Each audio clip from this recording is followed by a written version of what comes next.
Bienvenue sur Top Invest, la chaîne des tops d'investissement. Ici, on parle essentiellement d'entreprises de qualité.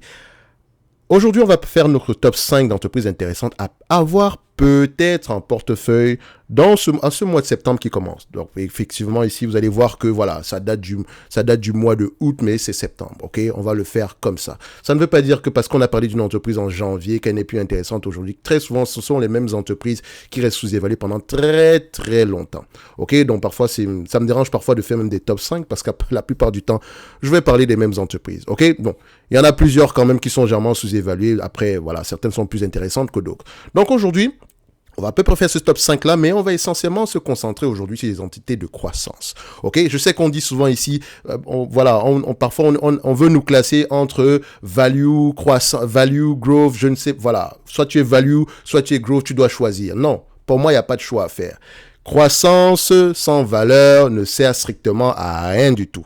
Valeur sans croissance ne sert strictement à rien du tout.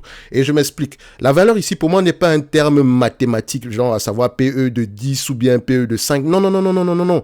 La valeur, avant tout, pour moi, c'est la qualité de l'entreprise. C'est derrière la valeur ici, il y a également le fait d'acheter une compagnie ici à un prix inférieur à ce qu'elle ne vaut réellement. D'accord? Et quand on dit à ce qu'elle ne vaut réellement, il faut prendre en considération la croissance. Ça sert à quoi d'acheter une entreprise aujourd'hui qui se négocie à 10 fois les bénéfices, mais dont les bénéfices auront tendance à diminuer dans les années à venir? Vous voyez ce que je veux dire? Donc, quand on parle de terme valeur ici, voilà, il faut apporter des nuances. Donc, pour moi, valeur et croissance vont ensemble. Donc, je ne peux pas me qualifier comme un value investor dans le sens purement, la définition pure du terme, en fait. Non, parce que value, ça revient à acheter n'importe quoi également à très bon prix. Or, si vous achetez n'importe quoi à très bon prix, techniquement, statistiquement, vous allez gagner de l'argent, mais voilà, parfois on peut se retrouver avec énormément de value trap. Donc, mon but ici est d'acheter des entreprises qualitatives à bon prix. Qualité, pour moi, rime également avec une certaine croissance. Et la croissance n'est pas forcément 20, 30, 40%. Donc, c'est-à-dire que moi, aujourd'hui, je ne vais pas me concentrer sur les entités ici qui sont essentiellement de croissance du point de vue revenu. Non, les marges m'intéressent. D'accord? Ça ne sert à rien d'avoir une entreprise qui fait croître ses revenus, mais dont les marges brutes diminuent. OK?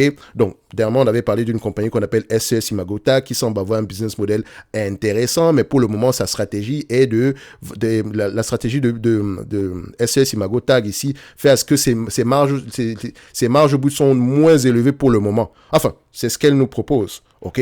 Donc, elle nous dit ici qu'une fois qu'on aura atteint ici, on sera dans la plupart des magasins ici, il y a de grandes chances qu'on commence à augmenter les prix parce qu'essentiellement ici, on vend un produit et derrière, on vend un logiciel. OK? Donc, ça, c'est ce qu'ils nous vendent. Mais moi, personnellement, ce genre de compagnie-là, je veux l'acheter déjà à un prix qui n'implique pas, la croissance et deuxièmement, avec des marges assez correctes. D'accord? Si les marges tendent à augmenter dans le futur, tant mieux. C'est que du bonus. OK? Donc, parce que les narratifs concernant la croissance, c'est toujours très beau. OK? So, les entreprises qu'on va proposer ici aujourd'hui sont des entreprises qui, pour moi, opèrent dans des marchés qui sont fragmentés, dans lesquels elle ne domine pas encore ces marchés-là, mais elles ont le potentiel de dominer ces marchés-là. OK, un marché fragmenté, c'est quoi? C'est essentiellement un marché sur lequel on retrouve plusieurs opérateurs, dont personne n'a à peu près 10 ou 20% du marché ici. Donc, il y a énormément d'acquisitions à faire, d'accord? Donc, ça ne veut pas dire que parfois, c'est pas parce qu'une entreprise croît par acquisition que c'est forcément bien. Il faut également croître par acquisition, mais surtout maintenir les marges. OK? Certaines ici ont une croissance par acquisition. Certaines également ont une croissance organique. Donc, c'est-à-dire qu'elle n'a pas besoin d'énormément d'acquisitions. En fait, le marché est tellement vaste ici aujourd'hui qu'elle n'a qu'à se baisser et ramasser la clientèle. OK? Alors, on va commencer aujourd'hui. La première entité qu'on va citer, c'est Constellation Software. Constellation Software exerce dans le secteur des vertical market software. Donc, elles vendent essentiellement des logiciels qui sont très spécifiques à certaines industries. D'accord? Ou bien certaines activités.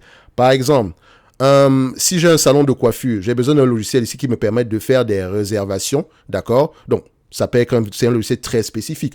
Mais est-ce que je vais utiliser le même logiciel ici si je dois à peu près, si j'ai un restaurant par exemple? Parce que dans le restaurant, il faut faire la gestion des stocks. Enfin, techniquement, il faut également faire la comptabilité chez le coiffeur. Mais il y a la gestion des stocks également à faire. Mais bon, chez le coiffeur, est-ce que vous allez faire la gestion des stocks par rapport à l'énergie ou bien par rapport au... Je sais pas moi, c'est sûr qu'il y a des stocks, mais c'est pas aussi spécifique qu'avec la restauration. Par exemple, si vous allez dans un McDo, vous commandez un burger, on sait qu'on a une tranche de tomates en moins. On a peut-être ici une galette de viande en moins, etc. Vous voyez ce que je veux dire? Donc, ce sont des logiciels spécifiques spécifiques, ça va même jusqu'aux centrales nucléaires. D'accord? Donc, les logiciels spécifiques qui sont utilisés dans une centrale nucléaire, vous n'allez pas les utiliser également, je sais pas moi, dans un lave-auto. D'accord? Donc, c'est un gros marché. Énorme. Vous n'avez même pas l'idée de la taille de ce marché-là. Il y a une compagnie qui a pour but de consolider ce secteur-là, donc racheter le maximum d'entreprises tout en gardant ses marges, bien sûr, qu'on appelle Constellation Software. C'est une compagnie canadienne. Je vous ai dit qu'il y a des entités extraordinaires au Canada. Arrêtez de négliger le Canada. Il n'y a pas que les États-Unis quand on parle de CTO. Attention, il y a énormément de très belles, il y a énormément de belles entreprises. Enfin, il y en a énormément au Canada. OK? So, Constellation Software. Remarquez, ça c'est la coupe des bénéfices nets. Il y a à peu près 2007, d'accord, ici. Bénéfices nets par action. Regardez, 28% de croissance en moyenne. Vous allez me dire, oh ouais, mais bon, c'était avant, la croissance était plus élevée précédemment. Non, regardez. Depuis à peu près 2011, on a une croissance moyenne de 22%.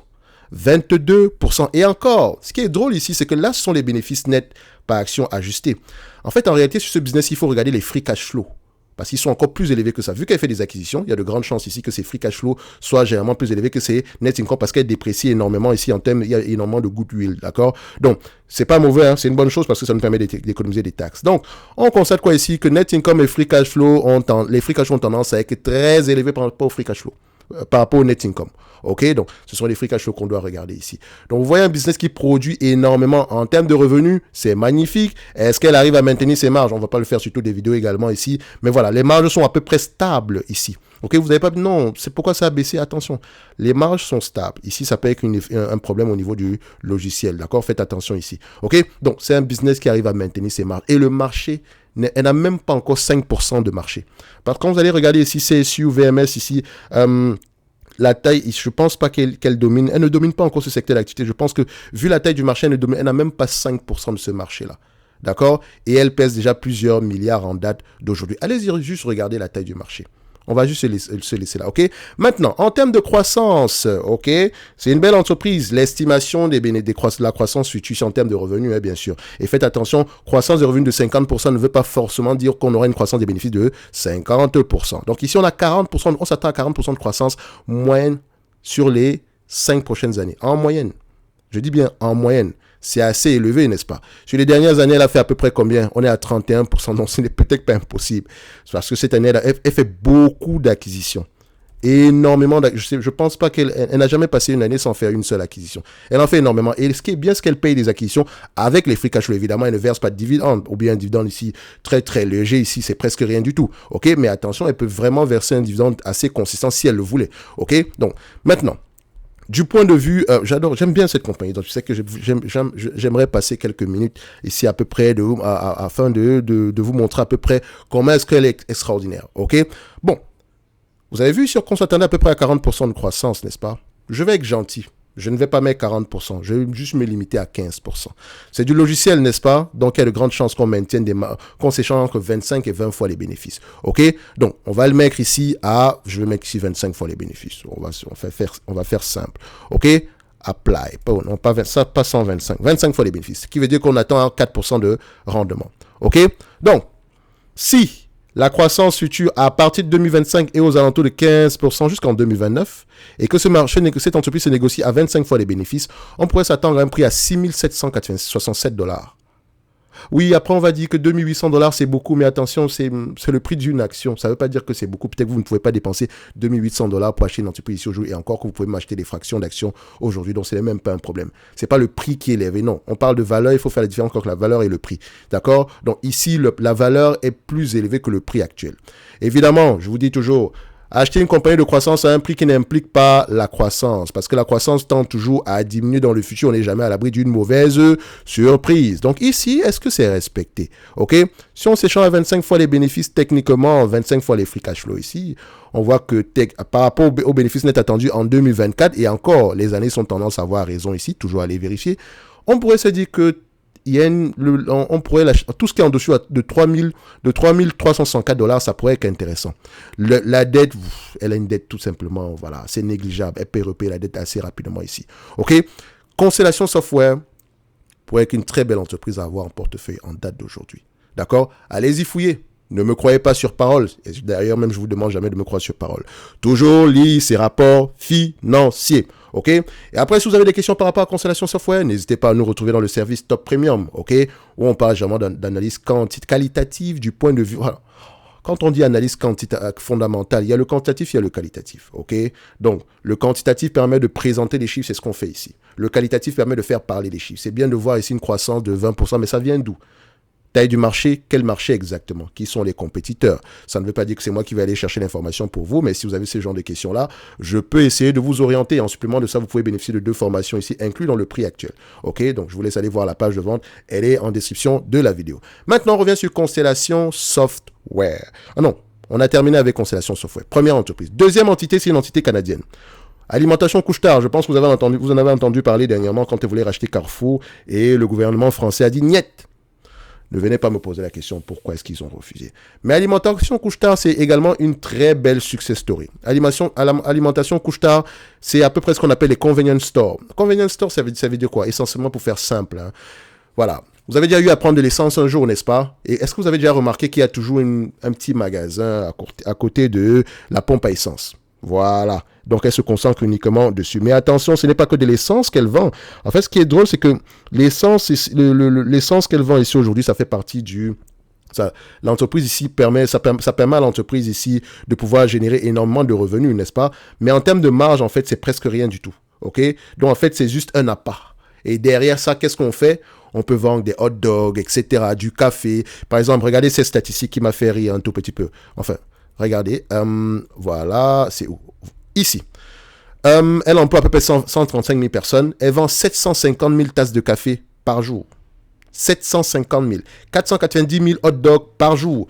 1 700 000 Polar Pop. C'est une boisson, voilà, c'est de la glace, c'est de la boisson colorée, disons, c'est un truc comme ça, d'accord? Donc, essentiellement, ici, voilà, les marges sont élevées sur ce genre de produit ici, d'accord? So, elle a à peu près 9 millions de clients servis par jour.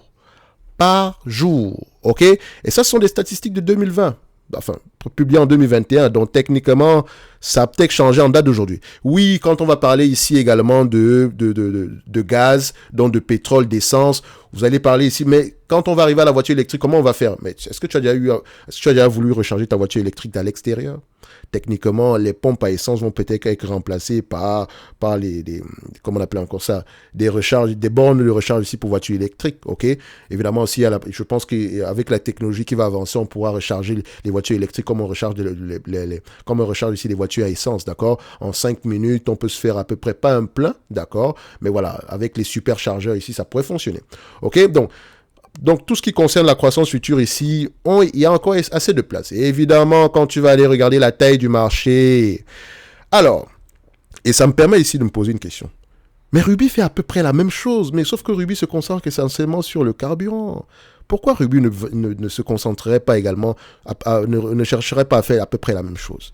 Voilà une opportunité d'investissement extraordinaire.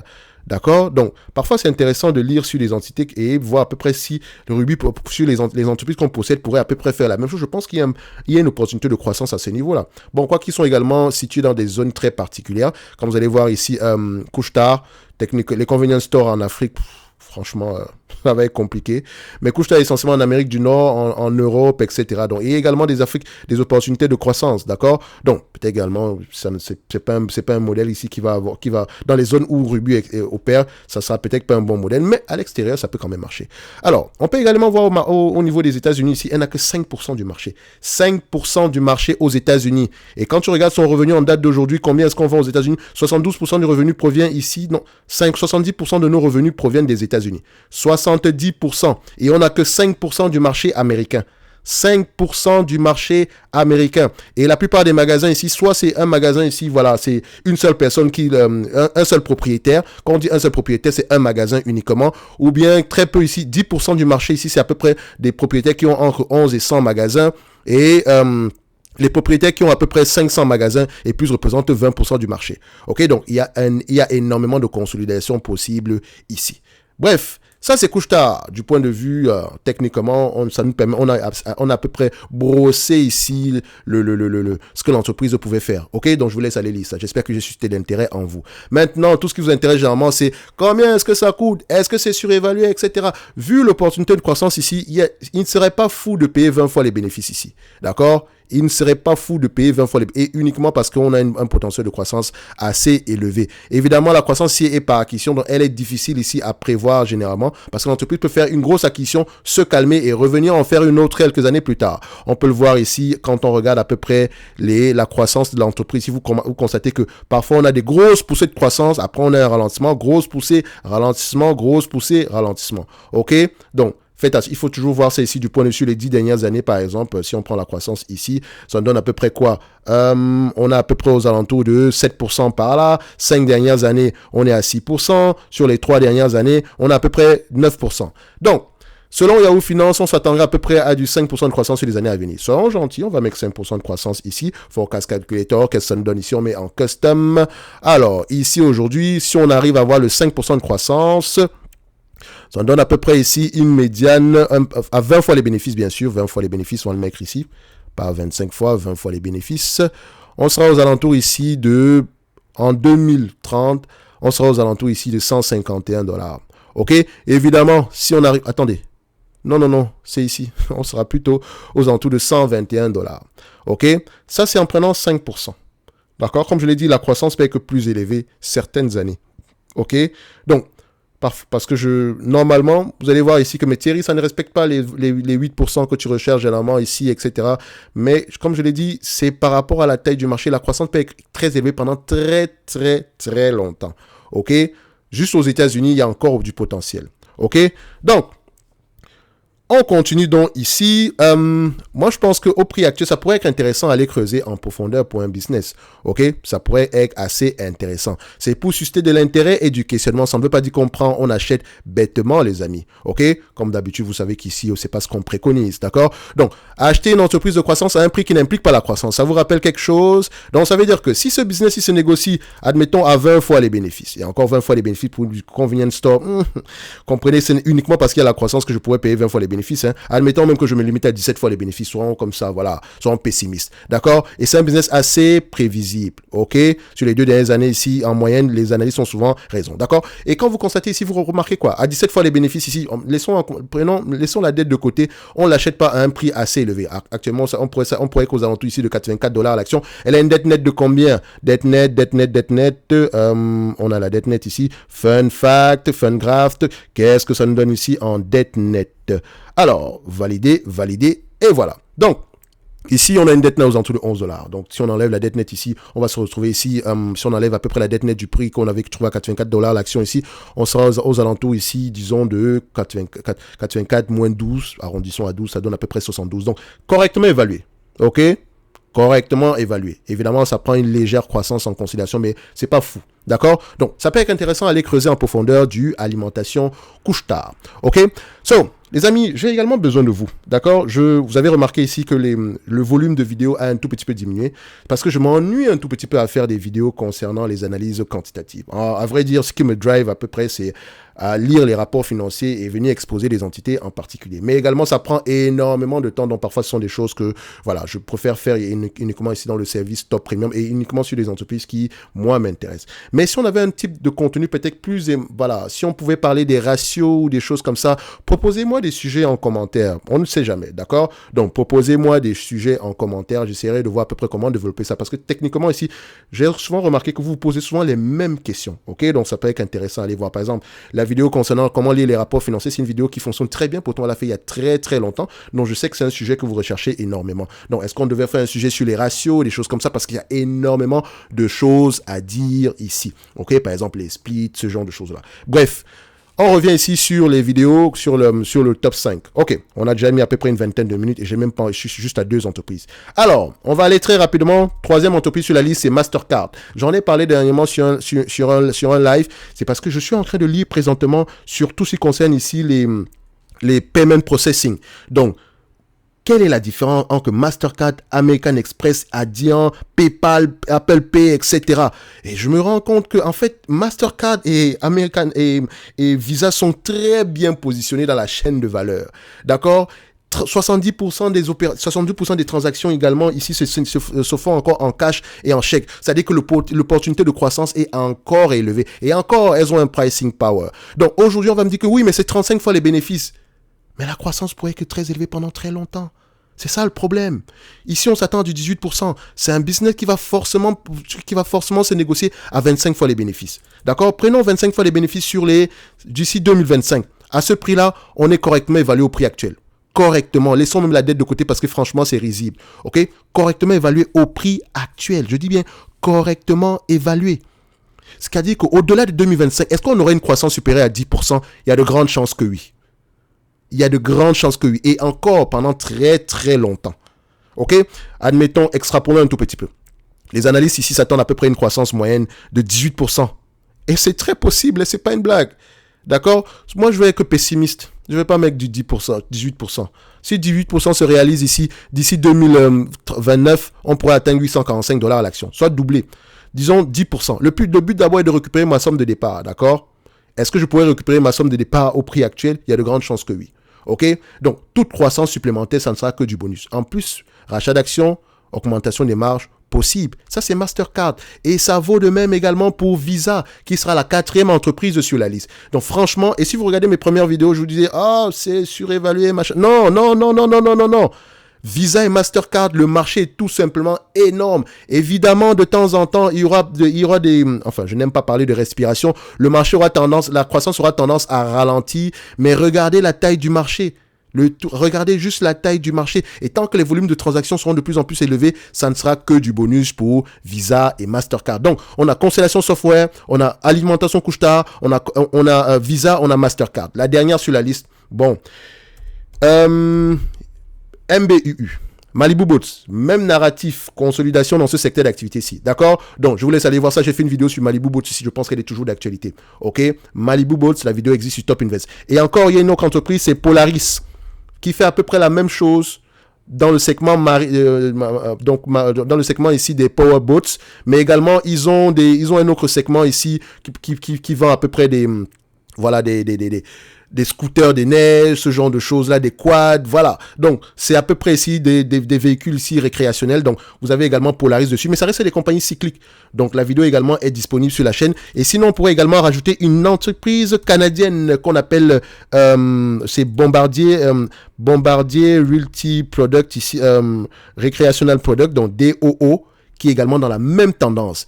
Elles ne paraissent pas surévaluées aujourd'hui, mais faites attention, payez-les à 10 fois les bénéfices, même s'il y a une croissance assez élevée, 10-15 fois les bénéfices par là. On aura tendance à ralentir, etc., mais c'est jamais le bon moment pour regarder ce genre d'entreprise-là. Je pourrais encore citer d'autres entités ici aujourd'hui, mais on a pris assez de temps. Donc, en commentaire, dites-moi s'il y a des sujets assez intéressants, pas des sujets d'analyse d'entreprise particulière, d'accord? Ça peut être des sujets d'ordre général, d'accord? Donc, dites-le moi en commentaire, histoire de voir à peu près, est-ce qu'on pourrait lancer une nouvelle rubrique, parce que la rubrique ici, analyse de portefeuille, par exemple, pourrait m'intéresser, d'accord? Donc, pour ceux qui veulent également le faire, n'hésitez pas. Vous avez également le lien vers le. Pour ceux qui sont dans le Discord d'ailleurs, d'accord. Si vous êtes dans le Discord ici de la chaîne Top Invest, vous pouvez m'envoyer un message ici. Ou bien si vous connaissez le mail est sur la partie à propos de la chaîne principale, d'accord? Vous allez sur la partie à propos, vous allez trouver le mail de Top Invest, ok? Donc, vous m'envoyez votre portefeuille, donnez-moi à peu près votre stratégie d'investissement, par exemple, et à peu près vos objectifs, ok? On va commencer par là. Je vais annuler, je vais flouter votre nom ou quoi que ce soit. Donc, c'est à peu près ça. C'est juste histoire de voir à peu près ce qu'on a ici aujourd'hui. Ça nous permet également de découvrir certaines entreprises. Vu qu'on parle d'entreprises ici en particulier, je sais que c'est à peu près c'est un genre de vidéo que vous aimez, sauf que je n'aime pas faire ce type de vidéo là parce que ça peut pousser les gens parfois à prendre des décisions d'investissement, à prendre des décisions d'achat ou de vente sans toutefois s'appuyer sur des éléments fondamentaux, d'accord? Donc faites attention ici. Donc je vais quand même toujours le rappeler, mais ça peut également être assez intéressant. Je sais que c'est un type de vidéo qui pourrait être apprécié. Également parler des ratios, par exemple, j'ai vu ici qu'on pourrait faire la différence entre le ROCE, le ROIC, etc. D'accord? Donc on n'en parle pas souvent ici. Donc je vous laisse ici en commentaire, dites-moi à peu près ce que vous pensez ici. Et n'oubliez pas, en lien dans la description de la vidéo, vous avez le service Top Premium ainsi que la Top Newsletter. N'oubliez pas sur le service Top Premium, en date d'aujourd'hui, vous pouvez bénéficier de la formation. Comment lire les rapports financiers, comment analyser une banque. Donc, ce sont des formations pratico-pratiques. Ça ne dure pas, les amis. Donc, moins d'une heure de temps, tu as les bases ici et tu commences à pratiquer. Et derrière ça, on aura des masterclass ici, ok? La masterclass va se baser essentiellement sur quoi? On va à peu près appliquer ce qu'on a appris dans la formation ici. Parce que ce qui est bien ici quand on investit, c'est que, voilà, on peut pratiquer en temps réel. Ok, la lecture des rapports financiers, ça peut être ennuyant, mais une fois que tu as la méthode, à peu près, je commence par où? Ce qui est sûr, quand je vais commencer à lire un rapport financier, je commence par quoi? Qu'est-ce que fait l'entreprise? L'entreprise fait quoi? C'est quoi la géographie d'opération? L'industrie dans laquelle elle opère ressemble à quoi? Quels sont les drivers de cette industrie-là? Où est-ce que je peux trouver ce genre de réponse? Ok, donc c'est également à ce genre de choses on répond vraiment à ce genre de questions. Par exemple, j'ai reçu une question dernièrement ici, ça concernait je pense que c'est une compagnie ici qui vendait de l'acier. La personne demandait, oui, mais quels sont les drivers de la croissance de cette compagnie-là? Donc, ça peut être le segment de la construction. Mais généralement, quelle zone? Surtout le marché de l'acier, c'est un marché qui avait eu à exploser, surtout par rapport à la Chine. Ok, comme le marché également des ascenseurs. Quand plus la construction est élevée, mieux c'est pour ce genre de marché-là. Ok, mais quand on regarde le marché des ascenseurs ici, il faut se dire que c'est pas le fait de vendre l'ascenseur qui est important. C'est la maintenance, le vrai business.